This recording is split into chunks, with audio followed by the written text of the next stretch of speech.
মা ফাতেমা রাদিয়াল্লাহু তাআলা আনহার ইতিহাসের দিকে তাকায় দেখেন গো, মা ফাতেমা অসুস্থ। হযরত আলীকে ডাকতে বলছে, ওগো আলী, আমার একটু আনার খাইতে মন চাইছে, যদি আমার একটু আনার খাওয়াইতেন তাহলে আমার ভালো লাগতো, জ্বর আসছে।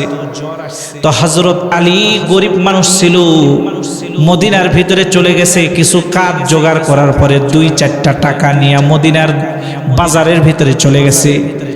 যাওয়ার পরে মদিনার বাজারে যাওয়ার পরে একটা আনার কিনছে।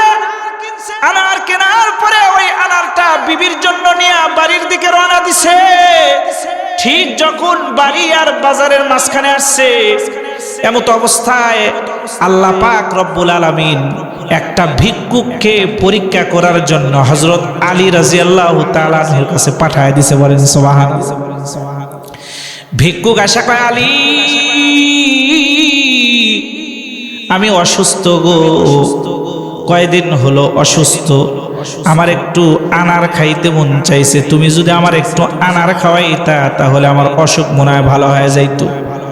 হযরত আলী কয়, বিবি বাড়িতে অসুস্থ, আবার আনার একটা, আমি বিবিকে নিয়ে যাই আনার দিব নাকি ভিক্ষুকরে দিব, কি করব?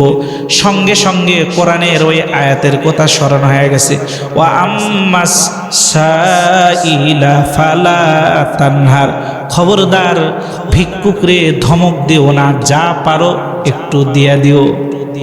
হযরত আলী এই কথা যখন স্মরণ হয়ে গেছে, নিজের পকেটের ভিতর থেকে আনারটা বের করছে। বের কইরা আনার মাঝখান দিয়ে ভাঙছে, ভেঙ্গে ভিক্ষুকরে অর্ধেক দিয়ে দিছে।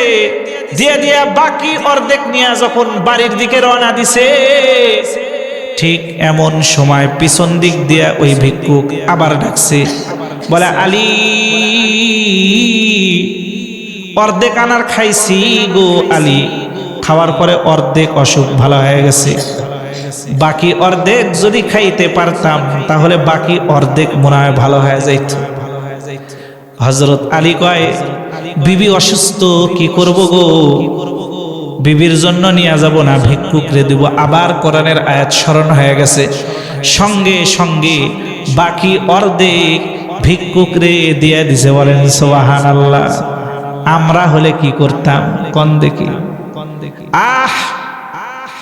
বাকি অর্ধেক যখন দিছে, হযরত আলী খালি হাতে এবার বাড়ির দিকে রওনা দিছে। এক কারণে হযরত আলীর মনটা খুশি, তার কারণ আল্লাহর রাস্তায় দান করতে পারছে। কথা বলেন ঠিক কিনা? যারা আল্লাহর রাস্তায় দান করতে পারে ভালো লাগে, এদের দান করার সঙ্গে সঙ্গে একটা আত্মতৃপ্তি ভিতরে আসে। কথা বলেন ঠিক কিনা? আবার আরেক কারণে হযরত আলীর মনটা খারাপ, তার কারণ বাড়িতে বিবি অসুস্থ গো, আমি বিবিরে নিয়ে যাই কি দিব, এই চিন্তা করতেছে। আবার বলতেছে, না তাই কি হয়েছে, আমি তো আল্লাহর রাস্তায় দিছি। মনটা বুঝায়, এক কারণে মন খুশি, আবার আরেক কারণে মন বেজার। এভাবে হযরত আলী বাড়ির দিকে যাচ্ছে, মন ভার কইরা একেবারে বাড়ির কাছে যায় এরকম করে নক করছে। ফাতেমা সঙ্গে সঙ্গে দরজা খুলে দিছে। বলেন সুবহানাল্লাহ। ও মহিলা মায়েরা, মা ফাতেমাকে অনুসরণ করেন গো, জান্নাত আপনার মা ফাতেমার সাথে হবে। কথা বলেন ঠিক কিনা? আমাদের বাড়ির মহিলা, আমাদের বিবিরা স্বামী বাহিরে ডাকতে ডাকতে অবস্থা খারাপ হয়ে যায়, তারপরেও দরজা খুলে দেয় না। কথা বলেন ঠিক কিনা? এরকম মহিলা আমাদের সমাজে আছে কিনা বাজান বলেন? আলী বলে, আমি ফাতেমার মতো এত সুন্দর ব্যবহার ওয়ালা একটি বিবি পায়া আমি সন্তুষ্ট। বলেন সুবহানাল্লাহ।